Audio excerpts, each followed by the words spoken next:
Hello बच्चों, चलिए प्रश्न को देखते हैं। प्रश्न है, यदि किसी एपी अर्थात समांतर श्रेणी के तीसरे और 9वें पद क्रमशः 4 और ऋणात्मक 8 है तो इसका कौन सा पद शून्य होगा। अर्थात हमें ज्ञात करना है कि इस श्रेणी का कौन सा पद 0 होगा। तो इस प्रश्न को हल करने से पहले हम इसकी मुख्य अवधारणा पर विचार करते हैं।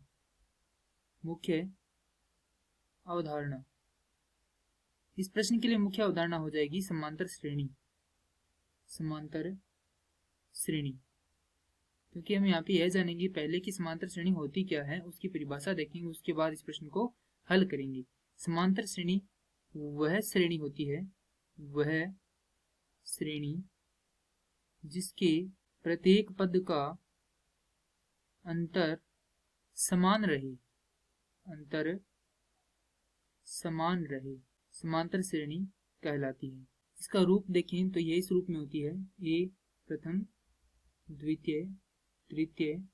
इसी प्रकार इसके अन पद होंगे तो ए अन। प्रथम पद होता है ए, द्वितीय पद के अंदर जो सार्वंतर उसको जोड़ देते हैं, तृतीय पद में सार्वंतर को 2 बार, और इसी प्रकार चलते चलते हम जो अनवें पद है उसके लिए अन घटाव 1 बार डी को क्या करते हैं, उसके अंदर जोड़ देते हैं। अर्थात तो यहाँ पर ए अन है, यानी अनवें पद के लिए सूत्र हो जाएगा ए जोड़ n घटाव 1 गुणा में d। अब प्रश्न को हल करते हैं।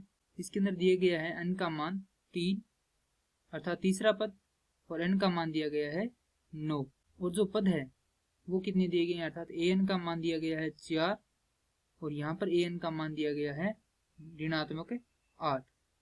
अब देखिए इसी सूत्र के अंदर लिखते हैं, तो पहला सूत्र हो जाएगा यहाँ से an बराबर a जोड़ 3 घटाव 1 गुणा में d बराबर a जोड़ 2d बराबर 4।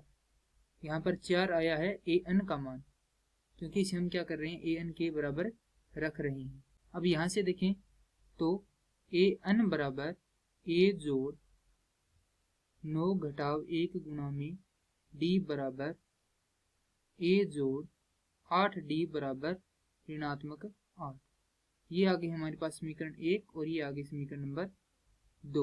समीकरण 1 व 2 को लिखने पर यहाँ पे लिखेंगे a जोड़ 8d बराबर ऋणात्मक 8। यहाँ पे लिखेंगे समीकरण 1 को 8 जोड़ 2d बराबर 4। अब समीकरण 2 में से 1 को घटाएंगे, अर्थात यह ऋणात्मक चिन्ह और यह भी ऋणात्मक चिन्ह, ए से ए कट जाएगा, 8 में से 2 घटाएंगे, 6d बराबर ऋणात्मक 12। अर्थात जो सार्वंतर है हमारे पास कितना प्राप्त हो जाएगा, ऋणात्मक 2 प्राप्त हो जाएगा। अब हमारे पास सार्वंतर का मान आ गया है, इसे हम किसी भी समीकरण के अंदर रख के जो प्रथम पद है उसका मान निकाल सकते हैं। समीकरण 1 से a जोड़ 2 गुणा ऋणात्मक 2 बराबर 4, a यह हो जाएगा ऋणात्मक चिन्ह, क्योंकि जो धनात्मक और ऋणात्मक चिन्ह गुणा करते हैं तो ऋणात्मक चिन्ह आता है। 4 बराबर 4, इस ऋणात्मक चिन्ह वाले 4 को पक्षांतरण करेंगे तो यह हो जाएगा a बराबर 4 जोड़ 4। हल करेंगे तो a बराबर आ जाएगा हमारे पास 8, यानी प्रथम पद है 8 और सार्वंतर है ऋणात्मक 2।